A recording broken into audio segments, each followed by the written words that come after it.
உதயநிதி ஸ்டாலின் போட்டியிடுகிற திருவல்லிக்கேணி சேப்பாக்கம் திருவல்லிக்கேணி தொகுதியில் ஆதிராஜாராம் சார்பில் உதயநிதி ஸ்டாலினுடைய வேட்புமனு தாக்கல்ல சொல்லியிருக்கப்பட்ட விஷயங்கள் பொய்யானவை, தவறானவை, சில விஷயங்கள் மறைக்கப்பட்டிருக்கிறது.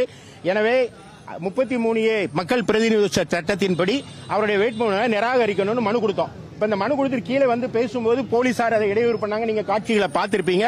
காரணம், அந்த தகவல்கள் வெளியே வரக்கூடாது, மக்கள்கிட்ட வரக்கூடாதுன்னு நினைச்சு தடுத்தாங்க. இந்த சூழ்நிலையில நாங்க அப்ஜெக்ஷன்ல என்ன சொன்னோம் அப்படின்னா, அவருக்கு 2 கம்பெனி இருக்கு. ஒன்னு ரெட் ஜெயண்ட்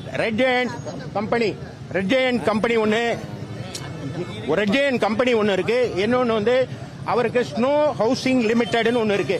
இதுல ரெட் ஜெயண்ட்ல அவர் கடந்த 21ல அவர் சொன்ன தொகை வந்து 7 கோடியே 36 லட்சம் ரூபாய் இன்வெஸ்ட் பண்ணிருக்கேன்னு சொன்னாரு. தற்போது அந்த கம்பெனியை விட்டு வெளியே வந்துட்டேன்னு சொல்றாரு. அப்ப அந்த பணம் எங்க போச்சுன்னு அவர் சொல்லியிருக்கணும், அதை சொல்லல. அது மாதிரி ஸ்னோ ஹவுசிங்ல அவருக்கு 11 கோடி ரூபாய் இன்வெஸ்ட் லோன் கொடுத்திருக்கேன் அப்படின்னு சொன்னாரு. இப்போ இந்த அஃபிடவிட்ல அது 10 கோடியா குறைஞ்சிட்டு. அப்ப அந்த 1 கோடி எங்க போச்சுன்னு சொல்லல.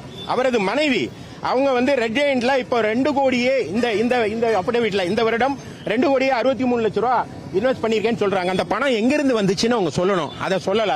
அது மட்டும் இல்லாம அவங்க ராஜ் ப்ரமோட்டர்ஸ்னு ஒண்ணுல அவங்க இருக்காங்க, டைரக்டரா இருக்காங்க. அது 5 கோடியே 76 லட்சம் ரூபாய நான் இன்வெஸ்ட் பண்ணிருக்கேன்னு இங்க சொல்றாங்க. ஆனா கம்பெனியில, அதாவது MCA என்று சொல்லப்படுகிற மினிஸ்ட்ரி ஆஃப் கார்ப்பரேட் அஃபேர்ஸ், அதுல வந்து அவங்க தாக்கல் செய்திருக்கிற பேலன்ஸ் ஷீட்ல இதெல்லாம் தவறா சொல்லியிருக்காங்க. அவங்க என்ன சொல்லியிருக்காங்கன்னா, இப்ப இந்த தொகையை இங்க சொன்னாங்க 5 கோடியே 76 லட்சம், அங்க சொல்றாங்க 6 கோடியே 75 லட்சம். நான் வந்து இங்க இன்வெஸ்ட்மெண்ட்ங்கிறாங்க, கடன்ங்கிறாங்க. இதெல்லாம் தப்பு.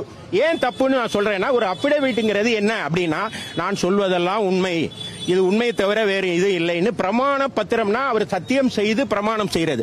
அவர் டெப்டி சீஃப் மினிஸ்டர், அவர் ஒரு அரசியலமைப்பு சட்டத்தில் இருக்கிறவர். அப்ப அவர் சொல்லப்படுகிற தகவல்கள் உண்மையா இருக்கணும். ஆனா இதுல எல்லாமே தவறா, முன்னுக்கு முரணா இருக்கு. அப்படி முன்னுக்கு முரணா இருந்தா அது தவறானது. இப்ப அஃபிடவிட் எதுக்காக வாங்குறாங்க? இதுக்காக வாங்குறாங்க. அப்ப தன்னுடைய கல்வி தகுதி, அவர் BA படிச்சிருந்தாருன்னா அதுக்கான சர்டிபிகேட் கொடுன்னு கேட்பாங்க. அவர் வந்து கடனாளினா அதுக்கான சர்டிபிகேட் கொடு, சொத்து எவ்வளவுன்னு கேட்பாங்க, சர்டிபிகேட் கொடுக்கணும். அதே மாதிரி அவர் மீது வழக்கு இருந்தா இருக்கு இல்லங்கிறதுக்கு சர்டிபிகேட் கொடுக்கணும். அது கொடுக்கிற சர்டிபிகேட் உண்மையா இருக்கணும் நம்ம நம்புறோம். ஏன்னா மக்களுக்கு உண்மை நிலவரத்தை சொல்லணுங்கிறது தான் எலெக்ஷன் கமிஷனோட உத்தரவு. Supreme court order.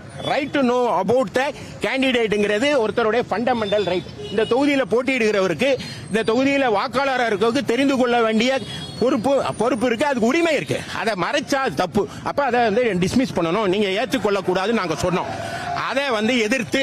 அதை எதிர்த்து நாங்க சொன்னதை ஏத்துக்கொண்டு அவங்க வந்து அவங்கள அக்செப்ட் பண்ணிட்டோம்னு சொன்னாங்க. அது தவறு.